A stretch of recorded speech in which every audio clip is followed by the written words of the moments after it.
और हम उसको अपने हिसाब से सेट करेंगे। तो जो हमारा एक्सेल की सेटिंग है वो सेटिंग इसी पे डिपेंड है कि हम उसको अपने हिसाब से सेट करें। ओके। ठीक है, तो आज की ट्रेनिंग है उसी पे डिपेंड है और यही ट्रेनिंग मैं आपको दूंगा आज। ओके। क्योंकि माइक्रोसॉफ्ट ने सेटिंग कुछ ऐसे सेटिंग की है उसको अपनी उसने हमारे इंडिया में उसको हम चेंज करते हैं तो वो हमारे अकॉर्डिंग वर्क करेगा और अच्छी तरीके से काम करेगा। ऐसे भी जब भी हम कोई नई चीज लेते हैं तो उसको अपने अकॉर्डिंग सेट करते हैं, उसका क्या बोलते हैं रिंगटोन, उसकी जब आप सेलफोन ही आप लेते हो तो उसका रिंगटोन, वॉलपेपर, ऐसी चीज आप चेंज करते हो। एक्सेल सेटिंग में भी इसी तरह की हम चीजें सेट करते हैं। एक्सेल सेटिंग के लिए हमें यहाँ जो एक्सेल बटन है इस पे हम जाते हैं, यहाँ से हम सेटिंग चेंज करते हैं। एक्सेल बटन में सबसे पहले आप यहाँ पे देखिए जैसे कि न्यू, ओपन, सेव है, तो चीजें नॉर्मल हम जानते ही हैं, इसको हम स्किप करते हैं, सीधे आते हैं एक्सेल ऑप्शन पे। ठीक है, अब एक्सेल ऑप्शन पे जो हम सेटिंग चेंज करते हैं उसका बेनिफिट क्या होता है। मैंने एक्सेल ऑप्शन से सेटिंग चेंज करते हैं, जितनी भी सेटिंग्स आपको मिलेंगी वो आपको एक्सेल ऑप्शन के ऊपर ही मिलेगी। ओके। तो एक्सेल ऑप्शन में हम आते हैं यहाँ पे,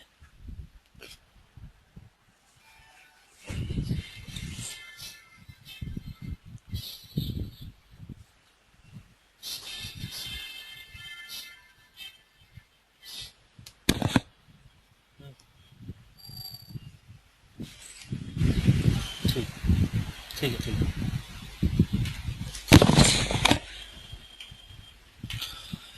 तो सबसे पहले आपका यहाँ पे दिख रहा है enable live preview. Enable live preview का मतलब क्या होता है, जब एक्सेल 2007 से ऑनवर्ड क्या हुआ है कि जब भी कोई भी आप किसी भी तरह की फॉर्मेटिंग को चेंज करते हैं तो आपको वहां पे उसका लाइव प्रीव्यू दिखता है। हाँ। ये लाइव प्रीव्यू अगर किसी सिस्टम में हट गई है या फिर किसी ने आपको हटा दिया है, किसी की हटानी है, तो यहां से होता है अनेबल लाइव प्रीव्यू। ओके। यहाँ पे अगर क्लिक है तो आपका अनेबल है, अगर क्लिक हटा देते हो तो डिसेबल हो जाता है। ओके।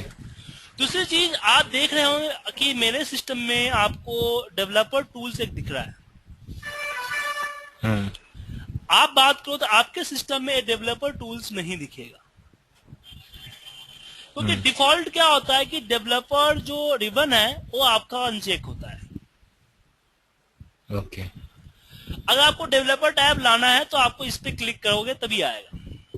ये तो 2007 की बात हो गई, लेकिन 2013 में ये अलग है। 2013 की मैं बात करूं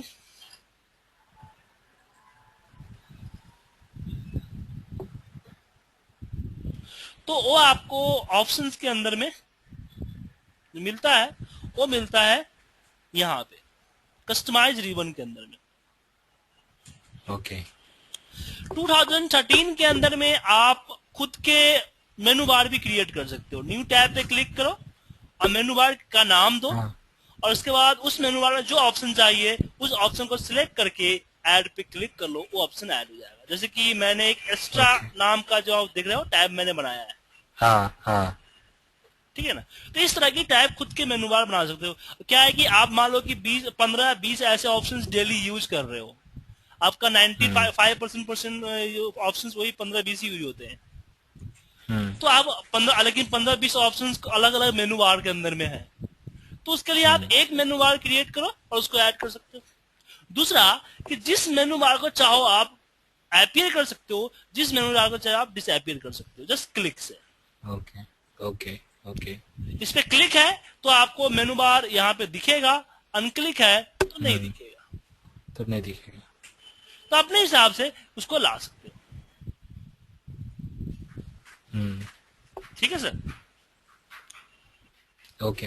बैक टू हम 2013 आप वापस 7 पे आते हैं। तो यहां से हम यहाँ दूसरा चीज आप देख रहे हो कि आपके एक्सेल का जो कलर है वो ब्लू है। आप अपने हिसाब से इसको कलर सेट कर सकते हो।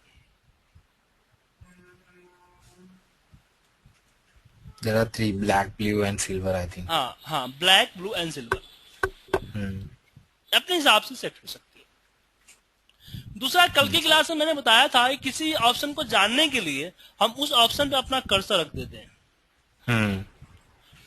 कभी कभी इस प्रॉब्लम करता है, जैसे कि आप स्क्रीनशॉट वगैरह लेते हो तो स्क्रीनशॉट वगैरह में प्रॉब्लम करता है। ओके। मतलब कि मान लो कि अभी जैसे आपने किसी ने आपको डेटा मेल किया, हाँ। अब उस डेटा को अगर मान लीजिए कि जो डेटा आपको मेल हुआ है उस डेटा में कोई एरर है, कोई डेटा गलत है, तो उसको आप समझाओगे कि भैया तुम्हारा फलाना डेटा गलत है। तो उसमें प्रॉब्लम क्या होता है कि प्रॉब्लम ये होता है कि आप जब समझाओगे तो प्रॉब्लम क्या होगा कि आप बताओगे फलाना डेटा गलत है, तो उसको सोचने में देखने में गड़बड़ होगा, वो तो कहीं इधर उधर चेक करेगा कहाँ पे गड़बड़ है। अगर आप बोलो कि भैया यहाँ पे गड़बड़ है, हाईलाइट करके दे दो, तो फिर चेकआउट इसकी स्क्रीनशॉट ले लो, चेकआउट कर लेगा भाई एच कॉलम में और ये रो में हमारा गड़बड़ है। तो इसी के लिए हम जो है ना, जब मान लो कभी ऐसा स्क्रीनशॉट ले रहे हो, आपका कर्सर ऊपर चला गया तो फिर छुप जाएगा। तो या फिर हम लोग इंटरव्यू जब लेते थे तो इंटरव्यू में ऑप्शन हटा देते थे। तो उसके लिए हम कहां से हटा देते, हम हटा देते यहाँ से।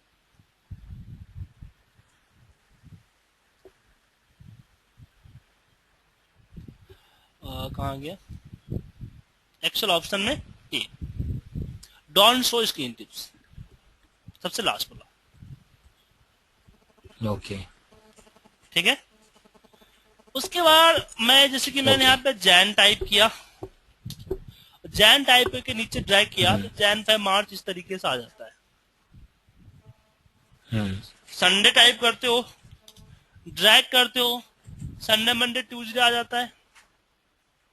तो क्या ऐसे में किसी का नाम टाइप करूं तो नाम आ जाएगा?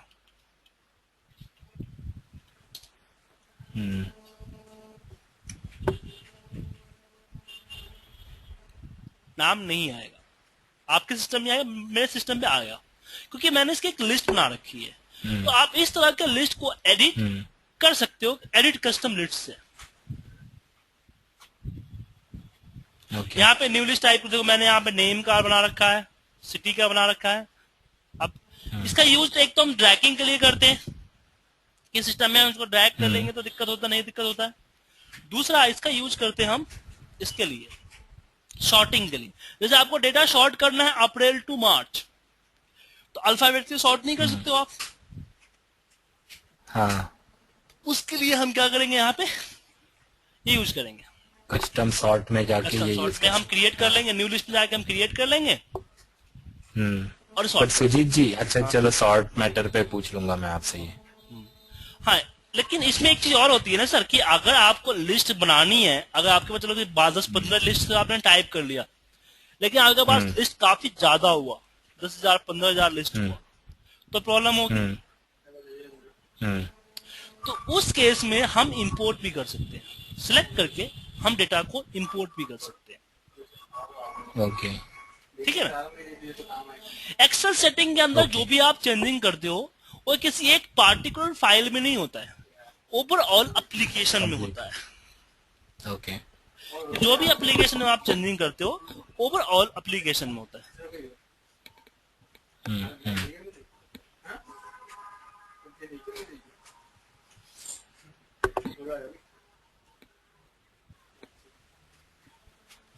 ओवरऑल एप्लीकेशन के अंदर होता है चेंजिंग।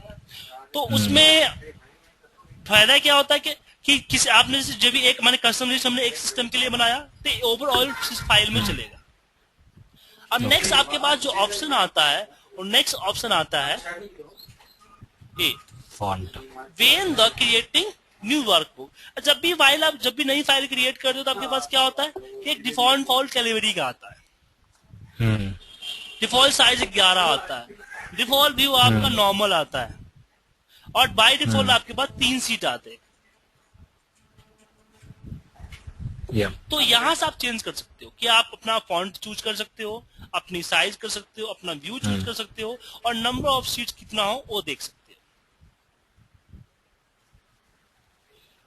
दूसरा यहाँ पे यूजर नेम। अब कोई भी फाइल देख के आप पता लगा सकते हो कि इस फाइल को किसने बनाया है, बस कर्सर ले आते पता चल जाता है कि इस फाइल को किसने बनाया है।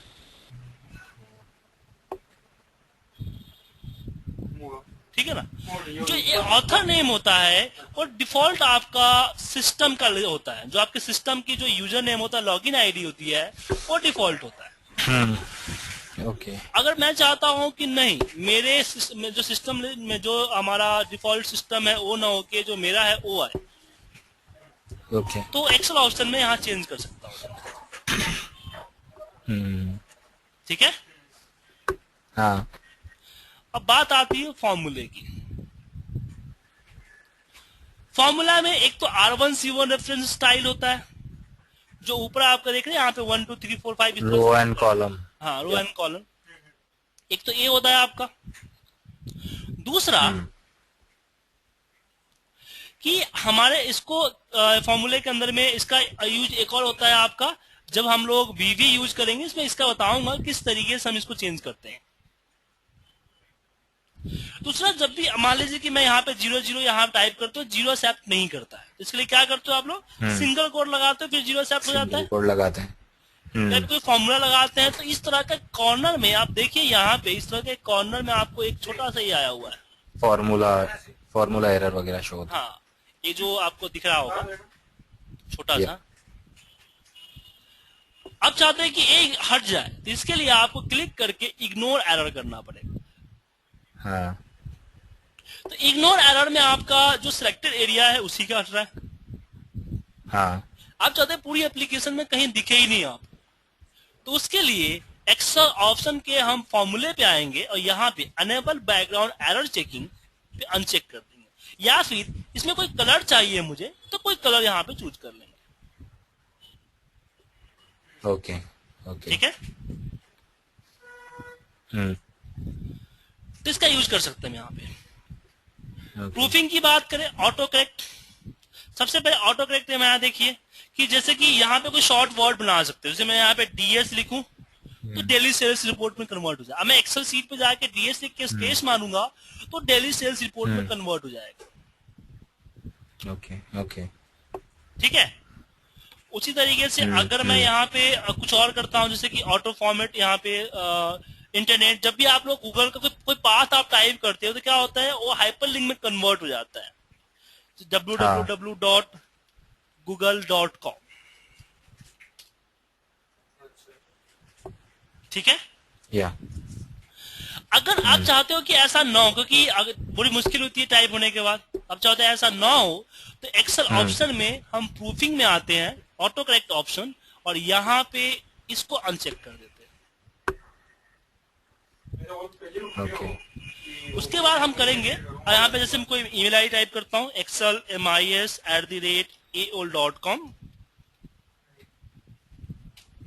तो आपका अब नहीं आएगा। ओके ओके ठीक है। उसी तरीके से आगे हम बढ़ते हैं इसमें। अप्रूविंग की बात करते हैं तो स्पेल चेक।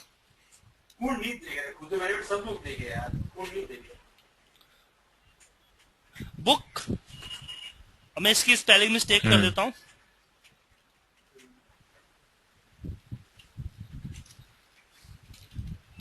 मेरे आज दोनों यहाँ पे लिखे हुए हैं, दो सेम वर्ड लिखे हुए हैं और दोनों में स्पेलिंग मिस्टेक है। एक पे क्लिक करके मैं F7 प्रेस करता हूं तो बताता है कि नॉट इन डायरेक्टरी। दूसरे पे क्लिक करता हूं तो बोलता है कि the spelling check completed the selected cells. तो बाय डिफॉल्ट एक्सेल की सेटिंग होती है कि जो आपका अपर केस में वैल्यू है उसको इग्नोर करता है फॉर द स्पेल चेक। वो इससे होता है, इस पर डिफॉल्ट क्लिक होता है। मैं इसको अनचेक कर दूंगा तो जब मैं स्पेल चेक करूंगा तो मेरा अपर केस की वैल्यू भी स्पेलिंग में आएगी। Okay okay. प्रूफिंग के बाद हम सेव पे चलते हैं। जब हम कंट्रोल एस करते हैं, कंट्रोल एस करते समय दो प्रॉब्लम होती है। एक तो आपको डिफॉल्ट यहाँ पे माई डॉक्यूमेंट आता है, डॉक्यूमेंट लाइब्रेरी। हाँ। अब प्रॉब्लम होता है कि हर फाइल को डॉक्यूमेंट में माई डॉक्यूमेंट तो आप सेव करते नहीं हो, तो हर बार आपको लोकेशन चेंज करना पड़ता है। दूसरा आता है यहाँ पे आपको कि बाय डिफॉल्ट आपको एक्सेल वर्कबुक सिलेक्ट होता है। एक्सेल वर्कबुक में क्या है कि आपकी फाइल .xls में सेव होती है, और डॉट एक्सएलएस एक्स की जो फाइल होती है वो फाइल आपका माइक्रो डिसेबल फाइल होती है, और साथ में अगर वो फाइल किसी को मेल करते हो और जो फाइल जिसके पास 2003 है या फिर एक्सेल व्यूअर है या फिर ओपन ऑफिस है तो उस फाइल को नहीं देख पाएगा। तो फाइल किसी को अगर फाइल मेल कर रहे हो किसी थर्ड पर्सन को जिसके बारे में आइडिया नहीं है आपको, तो उसको आप एक्सेल 97 से 2003 को सेव पे आपको सिलेक्ट करना होगा।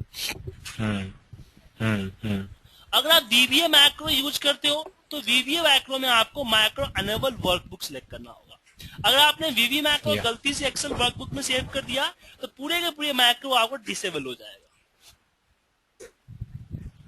अगर आपने 2-3 घंटे की कोडिंग की है, 2-3 घंटे में आपका मेहनत का बर्बाद कर देगा आपको जस्ट एक छोटी सी प्रॉब्लम। तो कभी कभी तो चेंज कर लेते हैं। तो अच्छा, ये माइक्रो सेव नहीं कर पाएगा क्या? नहीं, एक्सेल वर्कबुक आपको माइक्रो सेव नहीं कर पाएगा। ओके।